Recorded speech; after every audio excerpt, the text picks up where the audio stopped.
Hello, hi. I'm going to quickly talk about the importance of routine drugs in pregnancy, and that leads us to anemia in pregnancy. Now, anemia generally is low level of red blood cells and hemoglobin in the blood level. And now, if that occurs in pregnancy, it's called anemia in pregnancy, which confers so many, you know, risk factors for both mother and child. Now, what are the signs and symptoms of this anemia? We have cardiovascular strain.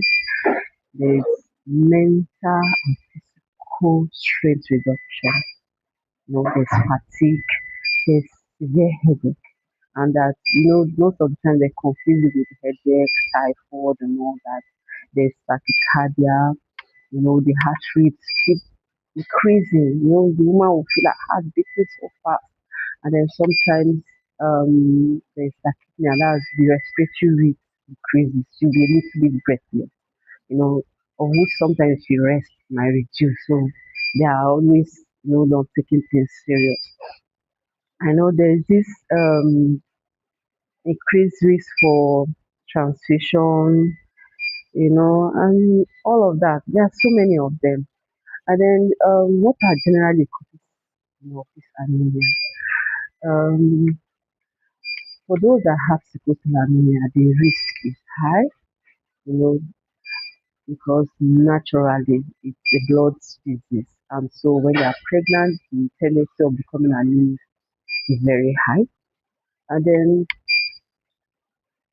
iron deficiency, there are these routine drugs that are given to you guys during pregnancy, in as much as they look so irrelevant, so unserious, so annoying to take, and so tiring to take every day.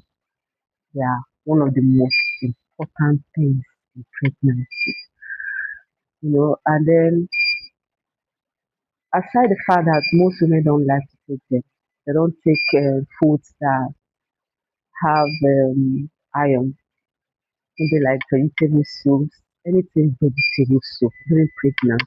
You should fall in love. If you don't love after, love ugu and water leaf. If you don't love that, anything green vegetable, fall in love. Fruits, and then things that have vitamin B12, that is like animal products, like you know, your meat, your beans, you know, and all that. So if a woman is taking majorly food that don't have iron, she will develop anemia. If she has sickle cell disease, the tendency of having anemia during pregnancy is high. If she has a viral infection, bacterial infection during pregnancy, the tendency of developing anemia is high. If she has a plasmodic infection, maybe like malaria, severe malaria, the tendency of developing anemia is very high. And malaria is endemic with us, so we tend to take it as one of the most, I don't even know how to be one of the most easiest diseases to manage. But if it's not managed quickly and promptly, it causes anemia and so many other things for the mother and child. Okay, so what are the um, severe signs and symptoms of anemia? You know, and the complications of anemia. Sometimes it causes heart failure, other times it causes placenta previa, that is the placenta placed before the baby. And then sometimes it causes placenta abruption, that is the placenta separates from the uterine lining, that's from the uterus, before the baby is born. And that can cause lots of bleeding. Now, there are what they call adverse effects. That's things that, like with the anemia, has caused complications that are difficult to remedy. Now, what are these adverse effects? It causes maternal death. Anemia, in as much as looks so simple and um, uh, sound so um, serious. It causes maternal death. It causes eclampsia, that is hypertension, and proteins in the urine, and so many other things. It causes it can lead to hysterectomy, that they must remove the woman's uterus. It can cause postpartum bleeding. That's after the woman has given birth, she starts bleeding in such a way that it can't be stopped, and that leads to removal of the uterus, and meaning that she can't have babies again. And then it leads to C-section, that is delivery through C. So if a woman is anemic, the tendency of not allowing her to go through normal labor is very high, except to have so many um, you know things in place to remedy whatever complications that might arise. And this can also cause infection in woman that she has anemia. It can also cause infection in woman. Now, for the child, that is separate. These ones I just mentioned are for the mother. For the child, it can cause intrauterine restriction. That is, the baby will not grow well in the womb. The woman can be 7, 8 months pregnant, and if you look at the tummy, the pregnancy is just looking as if she's 3, 4 months pregnant. So this anemia can cause intrauterine child pizza restriction. Okay, and then it can also cause some abnormalities in the child. Some of these incidences of people giving birth to children that have one issue or the other, and after giving birth to them at the hospital, they have to admit them for some maybe weeks, sometimes months, and then all that. So, and some of these congenital abnormalities are generally caused by. So, a woman who's pregnant must take care of herself. She must take things that will give her iron, increase her blood level all the time. Why? Because it's not only about her, it's about the child she's carrying. So, giving birth to a normal child. So, how do we prevent this anemia in pregnancy? Number one thing I would say is the routine drugs. Don't joke. Don't ever joke with your routine drugs. Now, what are these routine drugs?